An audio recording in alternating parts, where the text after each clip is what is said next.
Hey everyone! So, anyone a Walking Dead fan? What was that? Come on! Well, in case you weren't excited enough, we've prepared a short video to help introduce our amazing guest.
Welcome Danai Gurira!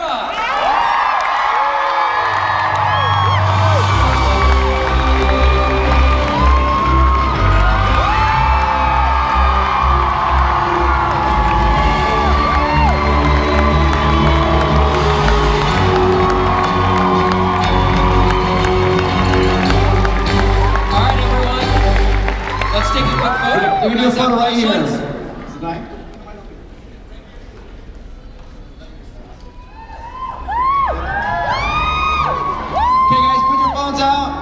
On the count of three, go nuts. 1, 2, 3.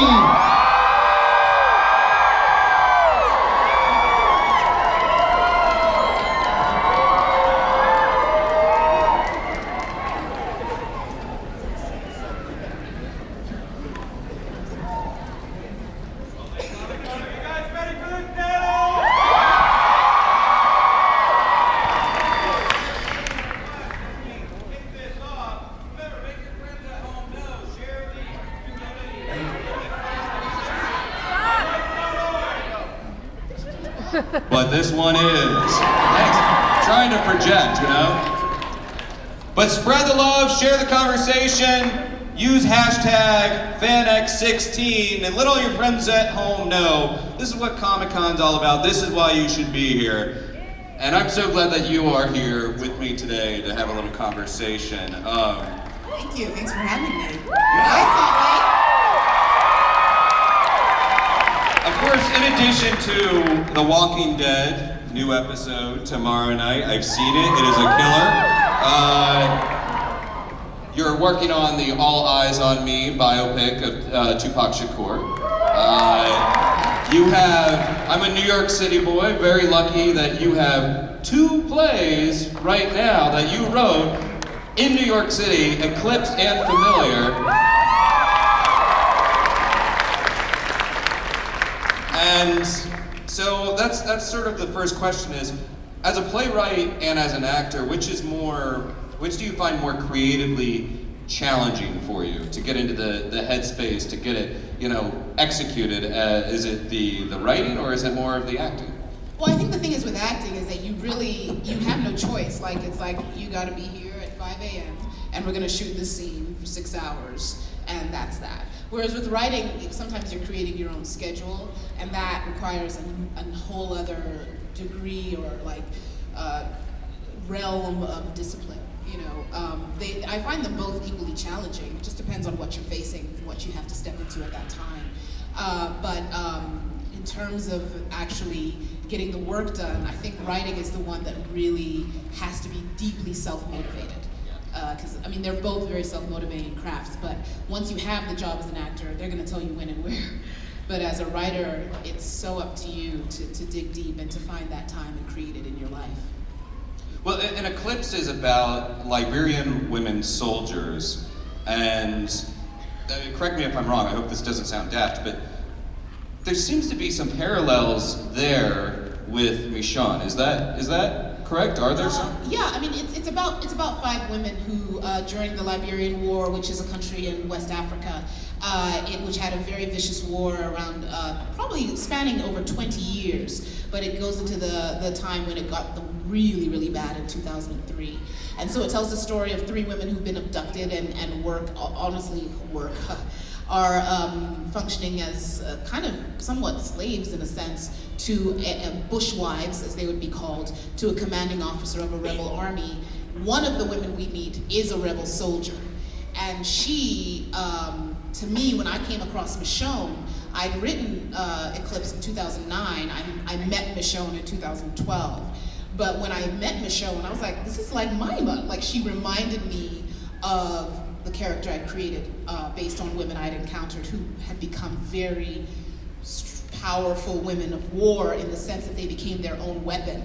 They kind of adapted to the hostility of the world they were in and became very, very, very frightening in a sense to many frightening women and people who could really take care of themselves because they'd gone through trauma and realized they couldn't rely on anyone but themselves. So that really to me was like, oh, this I know this chick. She feels like a woman of war.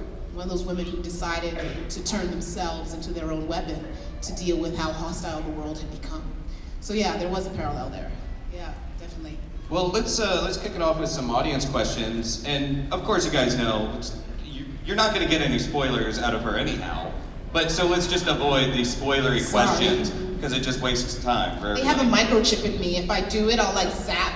Yeah. Well, they'll take me out first as the warning, and then I don't want that. Hi, my name is Lisa. Thank you, Danai, for making my dream of post-apocalyptic Brady Bunch come true. Really appreciate that. To that end, if anything were to happen to Rick and Carl and/or Carl, given how much healing Michonne has done in the past few seasons, what kind of dark place do you see Michonne going to? Oh gosh, you just want to go to the dark place. Lady's happy and in love for a second, you know what I'm saying? Like, can she just be happy and in love for 4 minutes? 4 minutes. Maybe on another show. Right, exactly.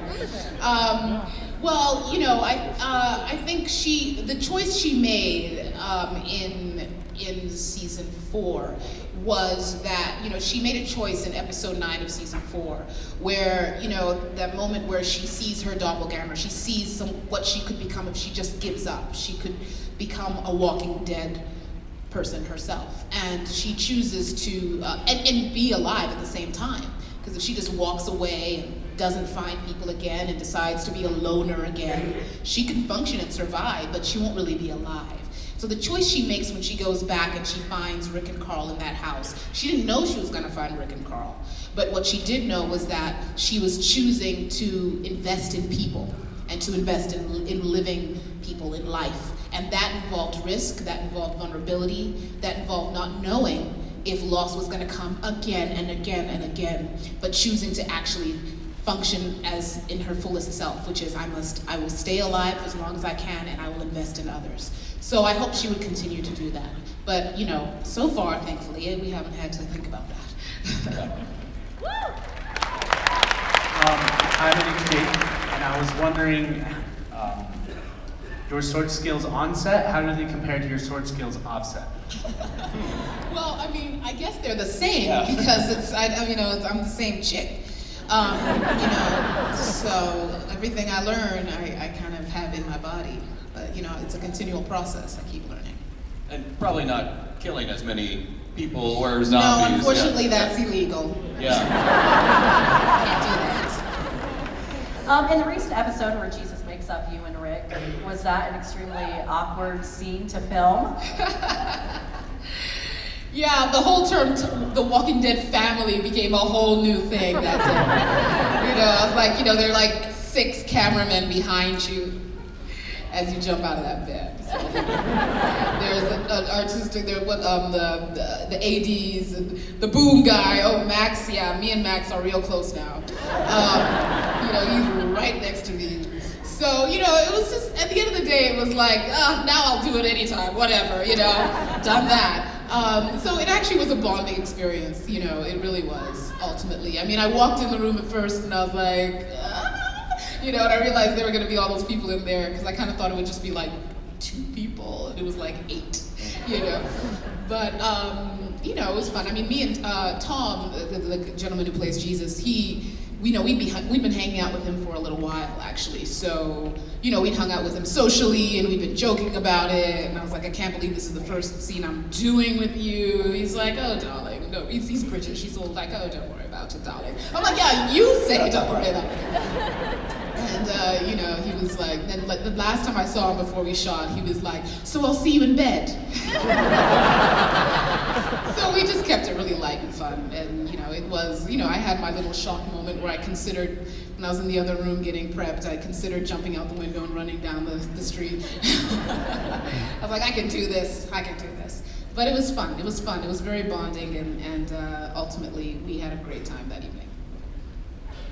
Hi, my name is Jeannie. I was just wondering how you're working with all those same actors for so long. How has the dynamics between you guys changed? And I know romance start when it's been that long and that much time together with someone. So I'm just wondering. Yeah, I mean, the great thing is, it really does sound like, oh, we're making this up or we're exaggerating, but it really is a family, and I think our relationships have just gotten stronger over the years as friends, as family. You have a trust, you have an unspoken way of working together that's just seamless, and you get each other and you understand how to work with each other. So it's actually, it's interesting because the other times I've stepped into, whatever sort of relationships my characters were in, I was meeting them that day or like a week before. So, but it's interesting when you're like, yeah, you already have a degree of friendship and trust between yourself and whoever you're dealing with, like whoever it would have been, and in this case it was Andy. But like it's already family. It's already very. It's a great starting point for anything like that because we already get each other and know each other, trust each other, and are willing to step into whatever our characters need from each other. So it's actually the best scenario, honestly. Thank you. Hi, my name is Marissa, and I was wondering, what is the hardest thing about Walking Dead? Like shooting it? I could be really corny and say leaving at the end, but it is sad when we leave each other. It is. We actually miss each other when we're not around each other, which sounds crazy because we spend so much time together.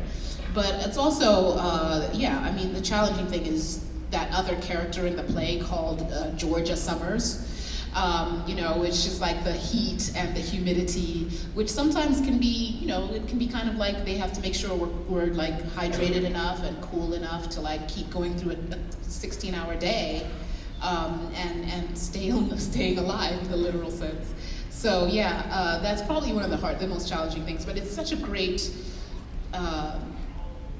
color to the show that we actually are working against an environment that is not kind to us. It actually, I think, really, it keeps things very real. It keeps the sweat very real. So there's something really viscerally great about it. But there are times where it's like, you can start to, I've had moments where I've had to like take a minute out and, they've had to make sure my temperature was lower and, those things happen if you're not careful. So, Georgia weather is no joke in June, July, August, even September. So that's kind of the challenge. And then there are the bugs, Then there's a whole like check yourself every night for ticks thing. Like, make sure there are no ticks anywhere. That's a whole other fun component. I'd say those are the 2 things. Hi, I'm Laura, and so you are an amazing actor and you play an amazing character. She has a lot of aspects to her. I was wondering if you yourself have taken on any of her aspects in your life. Oh, thank you. That's a great question. I think that there are ways that she's evolved. Like before, she was like, I was like, what? This chick is so like, you know, strapped down in her issues, and she's so covered, she's so walled up, and I'm like fun and goofy, and then at some point she evolved past me, and I was like, what happened?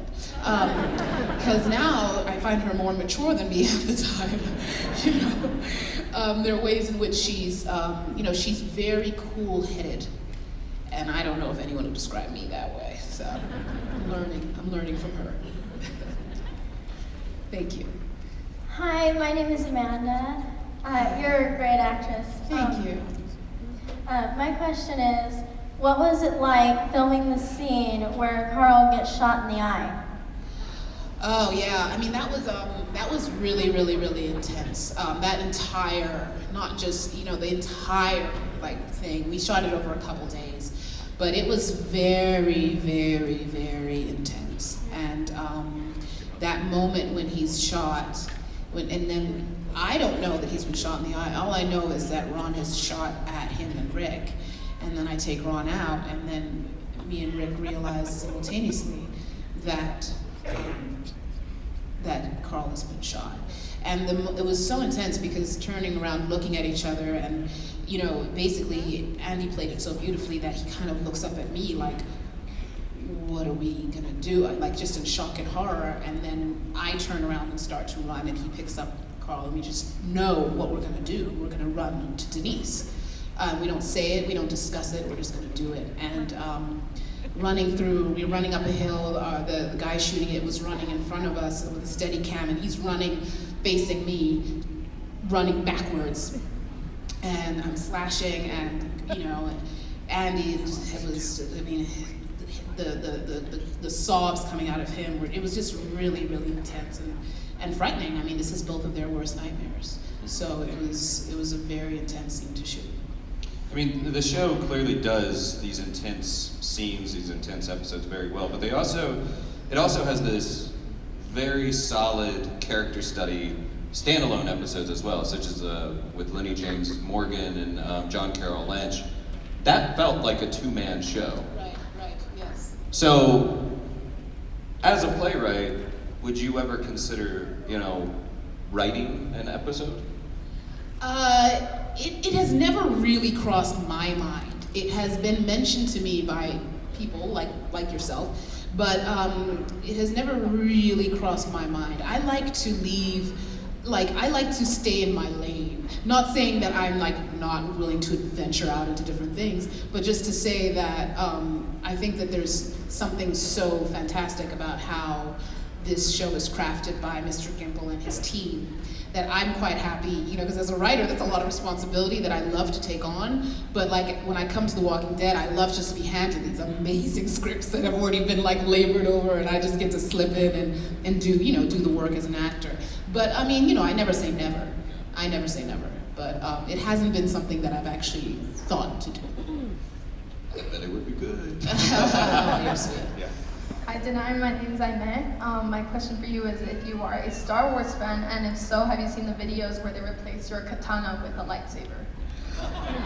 You know, I know it's like so un-American to say I don't know much about Star Wars, so I'm sorry, I don't want to say that, but I don't know much about Star Wars.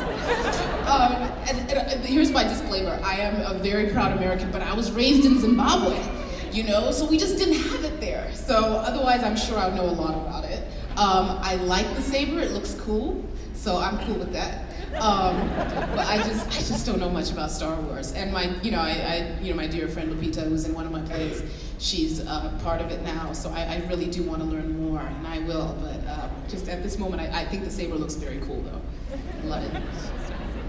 Hi, Danai, I'm Noelle. My question is that what has been your favorite one-liner or quote so far on The Walking Dead? Oh, gosh. Of her own or of any character? Yeah. Anything. Any character your own, could be anything. Cutlets gets a lot.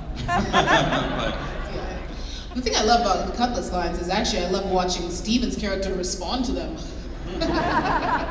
It's like he's responding to them like how we would, you know, like what? But yeah, where's Deanna? Right, of course. That was fun. Oh, there's so many. I wouldn't even know where to start. I mean, on my own, I loved like the It's Too Damn Gorgeous in season 3, episode 12, mainly because it just allowed us to like really get to another color of Michonne. You know, like she likes cats. Obviously, she's a cat girl. Of course, she's into cats. She's not into dogs. She's a cat girl. I'm a dog person. I'm not into cats, but of course Michonne's into cats. You know what I mean? So I loved that line for so many reasons, and how it bonded her and Carl. But oh my God, there's so many things. I mean, there's so many. I can't even think of them. I'm gonna think, and then throughout this discussion, if one comes to me, I'll just say it. How about that? Oh, now I put that on myself. So, hi, I'm Sebastian. Have you ever been, or would you like to go to South America, and which country? Oh yeah, I'd love to go to South America. I have only really been to Mexico, but I would love to go to many parts. I'd love to go to Brazil. You know, I'd love to go to Argentina. I was supposed to go. Oh gosh, was I supposed to go to Colombia? That was for something connected to a human rights organization I work with. But yeah, no, of course, it's definitely something I plan to do. Of course. Hello, I'm Sahar. Hi. So if everybody on your current team turned into walkers, who would be the hardest one to kill emotionally? Oh gosh. Man, this is dark. I know. She's in love, y'all.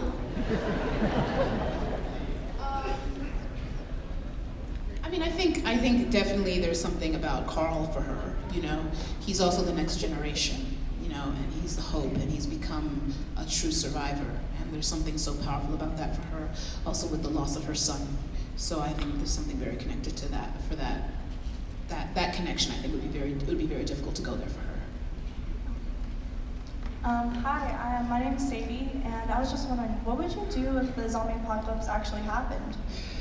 At Comic-Con? Like right now? Right this second? Either one. Yeah. I think I'd grab one of the swords out of my trunk and go from there.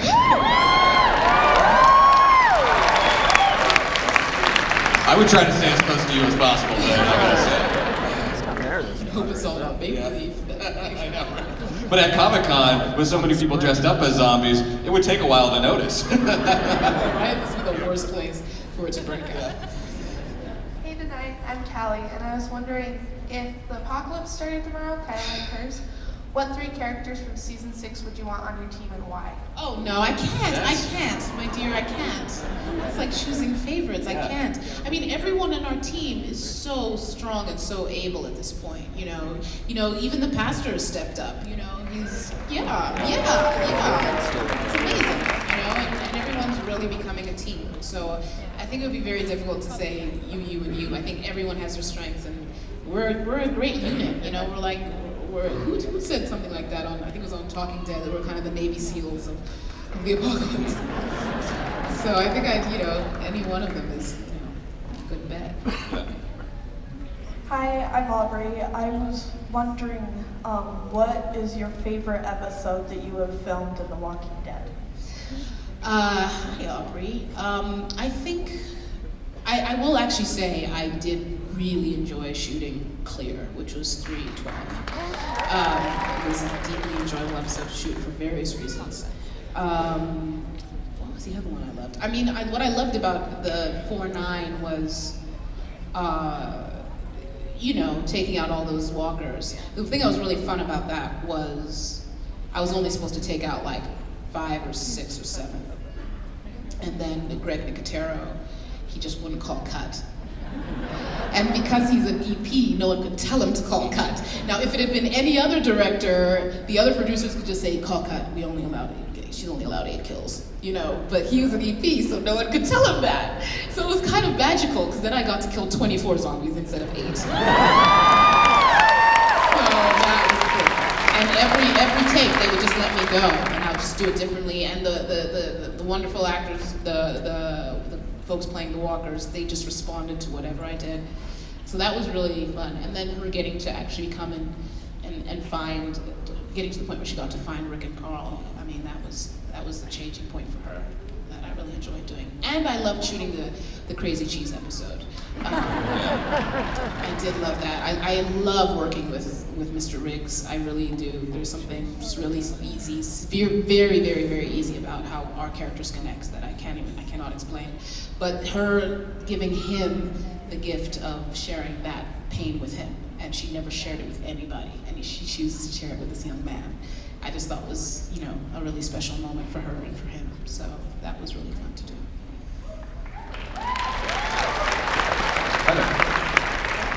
Hi, my name is Jax. Nice to meet you. She was on last one too, right? Two-part question, but or just yeah, she asked a question for Kate. Who has influenced you the most? Sorry, who has what? Who has influenced you the most in becoming an actor? Just. Oh, that is a very hard question. I actually can't even place an exact influence. I sort of feel like I stumbled into being an actor, and it was something I often have tried to run away from. In fact, I was actually trying to look into writing for screen, and I moved to LA to start doing that, and then the week I was moving into my new apartment to start writing and like leave acting a little bit behind and just start looking at writing as a full-time thing, along comes the Michonne audition. The week. So I just feel like it's something that I'm just keen. The thing that I love to do and the thing that really propels me is storytelling. You know, and if how I fit into the storytelling is as an actor or as a writer, I'm cool with either. But I think what really propels me is seeing great stories that have been told beautifully.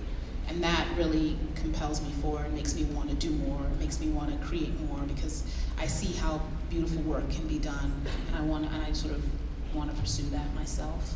But as an actor, I mean, I love seeing beautiful work. I mean, of course we all love watching Meryl Streep. I love watching Viola Davis. I love watching Michael Fassbender. There's certain people when you watch them I love watching Robin Wright. There's some people when you watch them and you're like, God, I want to do something right now. You know what I mean? They make you want to get up and go do something artsy, you know, because you're seeing them in their craft in a way that's just so compelling. So it's a lot of people. It's a village. It takes a village is the answer. Well, your other play, Familiar, it's not a comedy, but it has humor in it. It's almost a comedy. Almost a comedy. A lot of drama, yeah. Is that something that you would be interested in pursuing more as a writer? And also, is that a difficult headspace to get into when you also then shift to the often bleak world of The Walking Dead? No, it's strange. You know, I'm actually, they say multitasking is bad for you, but I don't know how I'd function without it. You know, I can literally, and I don't know who said that, you know, who said that? I don't think it's that bad for you if you know how to, it's about balancing, you know, and sometimes one thing feeds another in a great way.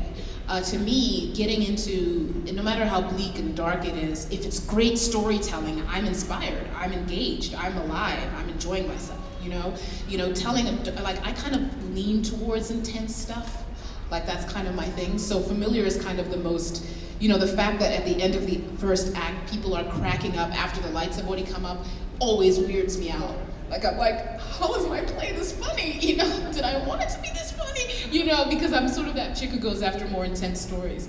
But I do have a totally goofy side to me. So, and Familiar is inspired by my own family, and you know, come on, family can be so absurd and humorous without even realizing it, which is definitely the case with the family in Familiar. They're not trying to be funny, but they are very funny. And so, you know, I love exploring that side of myself, but all my plays have humor, even the ones that are very, like Eclipsed. There's a lot of humor in Eclipsed. But I think The Walking Dead has humor. I was watching this last episode. I love watching the episodes I'm not in, because I can just like watch it like everybody else. And so I was really enjoying watching the episode that just aired. And there was tons of humor in that episode. I was enjoying it so much, and like in so many ways I was laughing, and then it got, you know, some dark things happened at the end, but there were tons and tons of moments that were like, you know, just watching Mr. McDermott and, you know, Mr. Cutlets, you know, I mean, come on, like, it's just so funny.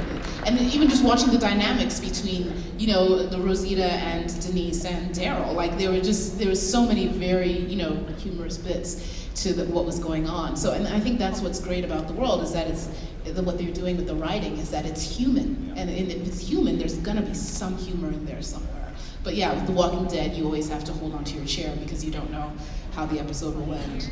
You know, so it might have you laughing and then something else will happen. Yeah. Hello, I'm Catherine, and I'm asking a question about Eclipsed. As a writer, what do you want audiences to leave with, especially American audiences? Well, you know, I'm Zimbabwean and American, and so my goal as a writer is always very simple. It's always just to connect those two worlds. It's always to make the African story just something more familiar to my Western home and my Western family, which is all of you. So the goal of Eclipsed is very much the same. It's just about, I was amazed by the experiences of women in war. I grew up in a very peacetime Africa. I grew up in Southern Africa, very pristine Africa. So when I saw what was happening very far away from me, Western Africa is very far from Southern Africa. And I was amazed by the experiences and the stories and the devastation that women went through. But I was also amazed that a lot of women had functioned to stop that war. And the result of that, they were called the Peace Women of Liberia, and they would go right up to warlords and walk straight into the bush and go straight into those commanding officers' places, and they'd be dressed in white, and they'd appeal to them from their humanity. And they had no weapons, and they would get people to put down their weapons and go to treaties and do amazing things, and it resulted in the first woman president of the continent being a Liberian president, Ellen Sirleaf Johnson. So that sort of story, I just am like, the world should know about that, you know? And so honestly, the first goal is just to share a story that I just feel is rarely seen or heard. And I just want people to know about it. I was amazed when I went to Liberia. I was transformed by the women I met and what they'd gone through and their astounding courage and the complexity of their choices too. If you watch the play or come across it, these women are not all heroes. They are complex human beings navigating a very, very dire circumstance that they did not create. And so the goal for me is always to bring those types of complex, often African women's stories to the world. And in terms of what people leave individually with, I can't prescribe that. As a storyteller, all you can do is hope that people are engaged. You could be engaged by a moment or a character, and then he could be engaged by something completely separate. And that's just based on who you guys are and where you're coming from and what your experiences are. So that I can't prescribe. My only hope is that people are engaged and they just know a little bit more about, you know, what's going on everywhere else. And they feel like the distance is not so different, that they feel the humanity around our global experiences. I always say the premise of Eclipsed is the same as the premise of The Walking Dead, which is, who would you be if the world got that dire? You know, you're not gonna be who you are right now. You know, I've seen all the things that Rick's gone through, all the ways he's changed from that minute he woke up in the hospital bed. You're just not gonna be who you were. And it's the same thing with Eclipsed. You're just not gonna be who you were if you step into a war zone. You're gonna turn into somebody else. So I love that there's that connection between the play and the show I'm in. It wasn't planned. So I just love that. That again proves the point that, you know, it's all one big family. So those are the goals, really. Yeah. So sadly, we're actually out of time, but if you can make it one brief question, this will be our final. I had another Eclipsed question, and I was wondering if you drew any of your experience into the play. Absolutely not, no. The only play really where I can say I did that is Familiar. And I never planned to do that as a writer. I always wanted to tell stories that I felt no one tells or no one hears. So I was like, you can hear my story over a glass of wine. I don't need to put a whole play up for it. You know, I want to tell those stories that no one ever gets to hear, that I don't get to hear.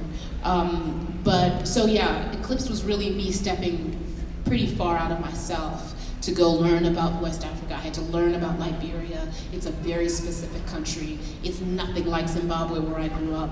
Liberia was actually created by the United States in the 1800s when John Monroe and a few others, decided to create a freed African state for freed slaves. And so it's actually, you know, if you go to Liberia, that's why it's called Liberia, it's like the land of liberation. You know, a lot of things, Monrovia is named after Monroe, that's the capital city. So the way they speak English, the way they built their structures, even their government is mapped after America. Their flag is a mini American flag. And there's no other country in Africa like that. Every other country in Africa that is English speaking was colonized by the British. So Liberia is its own thing. So I could not bleed anything I knew into it. I had to go and just learn and let these women and the history of this country teach me about itself. And then of course, I've never been in a war zone. I've never been a girl in a village that vulnerable, you know. But, you know, a girl what I did probably pull for myself, the one thing is the character Lupita plays, you see her character go through from getting first abducted or being found to actually the moment when the war ends and she's a whole other person. And the idea of an eclipse is the idea that light is blocked. And that happens so much with girls and women in war, we never talk about it. And so really getting to see this, when you see Lupita's character in the first scene, you see this brilliant-minded girl who has goals for herself and wants to do things in the world and sees her own value. And then you see how the world, and that was something I really was like, there's so many young girls out there who look like me but might not get the chances I got. And then her light gets blocked, but the hope, because of course the play, she goes through a lot. But the hope is that an eclipse is temporary, and so that light will shift. So, I mean, that light will get to shine. So that was really probably the thing that it's that potential we don't want to lose. And that was really my goal with that play. So, yeah, not a lot of it came from me directly, but it was very much an intense hope that we pay more attention to these experiences. And on that note, if you guys find yourself in New York City, check out Eclipsed, check out Familiar, written by Danai, and also check out new episodes second to the last episode of Walking Dead Season 6 tomorrow night